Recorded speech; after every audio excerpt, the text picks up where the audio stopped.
Hello, testing. Okay. My name's Paul, and I picked up painting maybe about a year ago. Just to have a break from, I guess, being on my screen and using cameras. And I photograph a lot of artists, and maybe I just felt like I wanted to make something. So, yeah. Anyway, yeah, I made. I actually lost one of my books, which is really annoying.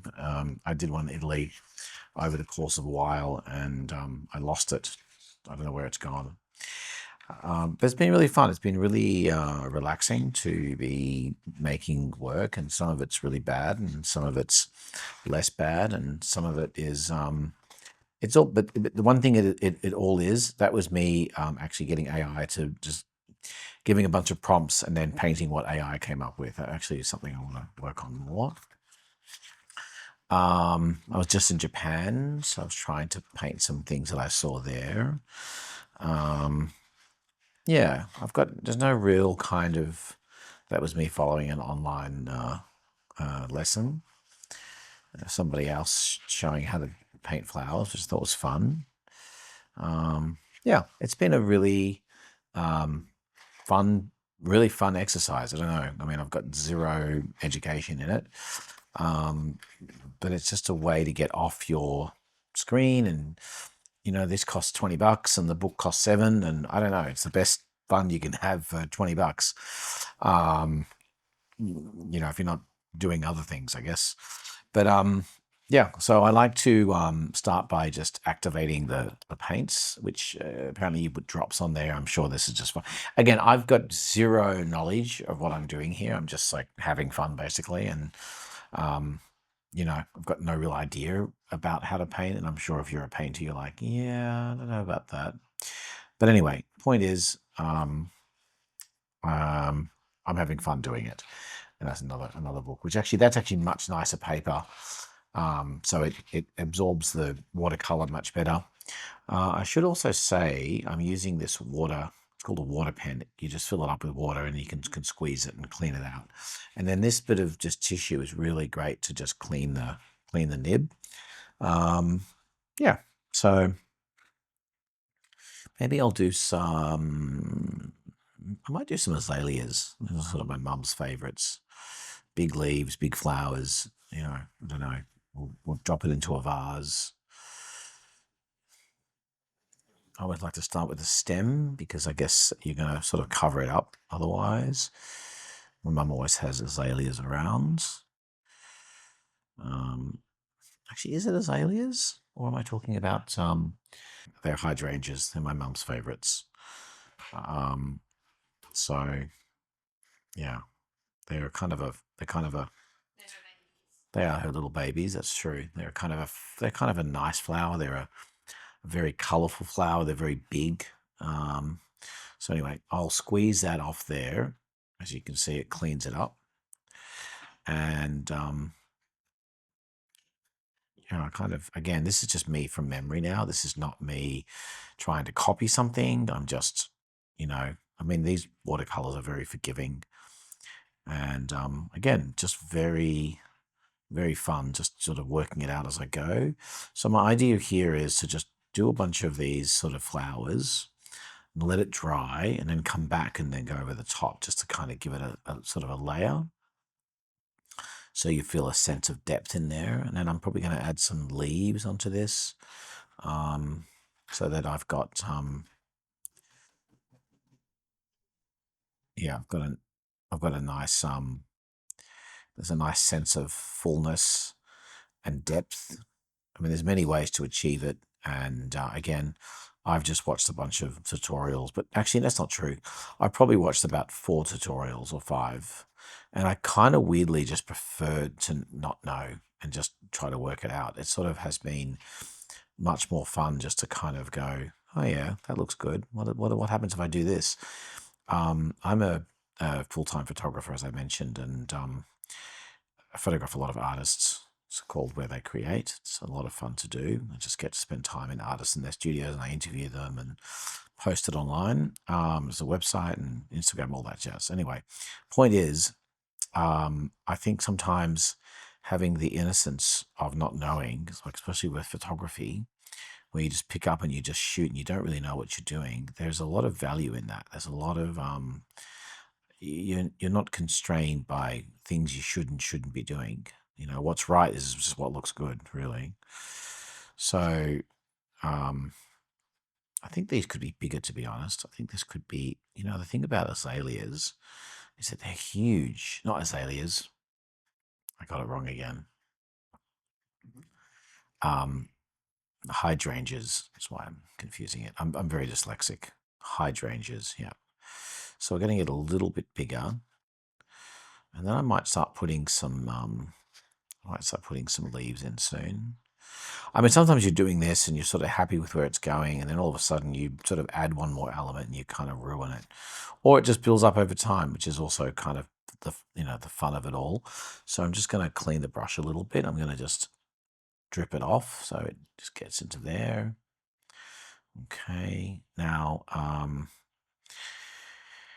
how green will we make this? I don't know. Okay, let's have a look here. Let's just get some green. Okay, I think that's too green. I don't want that. I think, is that a green there? What is that? I don't know if I mentioned it looks like a red, and that looks like a green there. Looks makes sense that it's green and green. Yeah, I also didn't mention that I'm colorblind. God, I've got a lot of things, haven't I? But anyway, green-gray color division, which is a classic. Many men have it. I didn't know I had it for a while, and it's funny that I'm a photographer and I don't shoot black and white, although I probably would be good at it. I don't know. I just want to have this feeling of just green popping in everywhere. And I'm probably going to go over the azaleas a bit more. And I might even put one or two in the front here. And so just layer it up a little bit. We'll have a vase down here. I would love to do a glass vase, but I've got no idea. I probably need to look that up. Okay. Okay, that's good. I'm happy with that. I just have to remember that that's my little pocket there. Okay, we'll clean this up again. Give that a little clean. I might even just draw in a couple more branches. That could be fun, just so you kind of feel them on top. Okay. We'll put one about there. We'll put one about there. Well, that's a bit too strong, isn't it? I've gone a little too heavy there.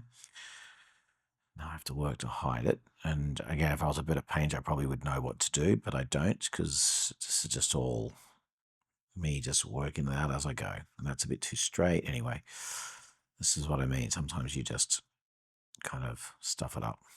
And that's all part of the game. Can't be too precious about it. You just have to go for it. Okay. Actually, while I'm here, what I might do is go back in again to these other ones and just make them bigger again, just so they really start to dominate the whole scene. And we've got a lot of depth going on here. I mean, there's a lot that I'd love to learn, like, how to paint it with a background. I have no idea how to do that. There's a lot of things I don't know how to do yet. But again, I'm just doing what I can with what resources I have, which, and also I think sometimes the thing about photography is that you definitely, there's definitely a benefit to having like one lens, right? Don't get carried away. Just use one lens and learn that lens. And because you're learning just one lens, you'll get very skilled at just how that lens works and what the perspective is. And I think the same is true of many things. And I think for this, what I like about, we might be really close, maybe there's just one more up here. What's true of this is I'm just using the same brush. I use the same size paper, the same paints. Although I bought this in Japan, I'm a bit worried I'm not going to be able to find it again. But, and then by just keeping it super limited, you end up just getting kind of knowing what how to use it and what it looks like to use and what its limitations are. And, in the case of a lens, you realize you have to walk back. You can't just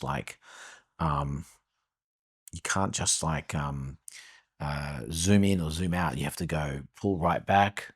And if you want to get more in the picture, now I'll line that up. This is kind of a not great. All right, well, we're going to use some of this to maybe just put that in there. And I think I'm going to try to hide that. Hopefully I don't make too much of a mess. And that's getting a bit heavy in there now. Yeah. All right, I think I'm going to work on the vase, let that dry, and I might just pop another flower in the middle there just to kind of give it a layer and hide what I kind of that big line, or maybe even down here. I don't know yet. Okay, we'll just keep on going. Maybe an orange vase, or actually I've got a really lovely vase up there that I love, and it's sort of like it's a whitey, it's a grey blue. So why don't we just add some, that'll be complementary. We'll put some blue, which is good there, and then we'll add in, well,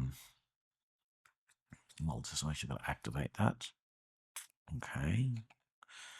I was saying that I wanted to copy this vase, which is sort of a blue, white, grey vase. So let's see if we just get a little bit of black, and then we just, okay. This is just pure amateur hour here. I don't really know what I'm doing, but I'm having fun doing it, so that's the main thing. I did learn that it's nice to just, give it some shape by, adding a dark color on one side. And then from here, what I'll do is I'll probably just pull it all across and just use the lighter color. Just get a little bit more black in there. That'll be the edge. And then we'll go to white.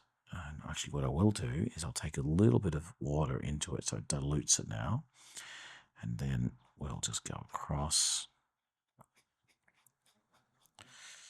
This is like pulling this paint over. Okay, I mean, I think the brain, our vision, I think it tends to fill in where there's where there could be something. So I feel like you don't ever I've found with watercolors in particular that you don't actually have to be, just the approximation of something is enough sometimes. Just you don't need to be too kind of, well, for me, what I'm doing anyway, too perfect is what I want to say.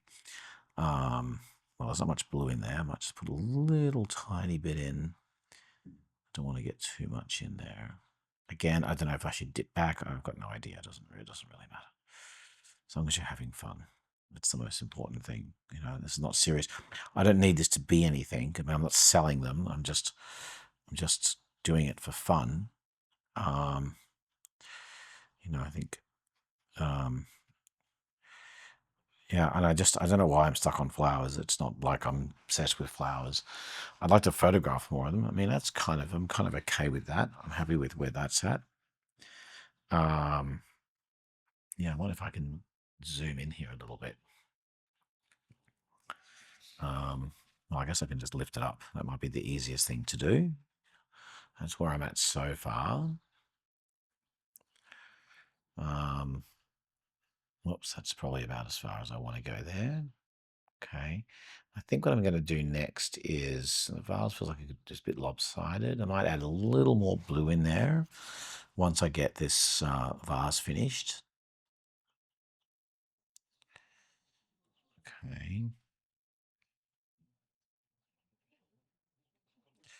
The birds are whistling outside. It feels like it's spring's in the air, but it's definitely not springtime. We're still in the middle of, well, what are we, February, so we're still a bit cold, still a bit winter. Although the Japanese just had their spring festival, and the Chinese, they just had their spring festival. And I guess in their calendar, it is actually spring. Okay. Okay, it still feels a little bit out of shape, but again, like I said, it's not an exact science. I think you're just kind of doing what feels good, basically, and that feels good. All right, let's get a little more. Let's get a little more blue in there. I might have enough actually. I just want to make them a little more voluptuous. Is that a word I want to use? On flowers? Why not? Let's just get this feeling a bit more blue and a bit more full. Okay. And we'll just dedicate this to my mum. I'll just call it Mum. She never thought of that before. I just might call it Mum. Mum would love that. She's still alive, by the way. I'm not talking about. I'll probably get right into this after if and when. Well, if not if when I'm no longer have a mother, which of course will happen to all of us at some point.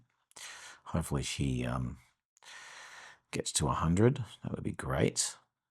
She's not quite there yet, but she's full of energy and full of life. So if anyone's got a good chance of getting to 100, it's definitely her.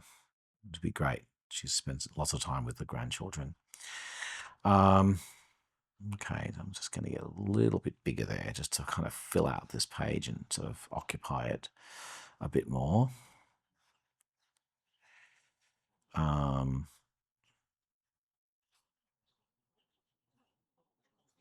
Yeah. All right. Kind of just feel like some flowers have dropped to the ground. Over there. Yeah, there's a couple little petals there around. Okay. All right, I think that looks good. I'm happy to show that to Mum. Let's call it Mum. Let's give it my initials. Actually, I like to do it with a pen, to be honest. Just put my name down. What's this one here? What color is that? That's a blue. I think we want this. And it looks like a green. No, you know what? I'm going to get a pencil. Ugh. Okay, I'm back. Well,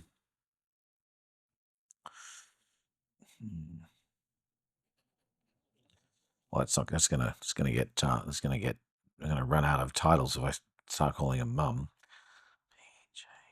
Yeah, I'll call it Mum One. No, don't know. Okay. Done. Oh, actually, I'll put the year 26. Okay. Oops. All right. Okay. There's my Mum flower. We'll try to do one tomorrow.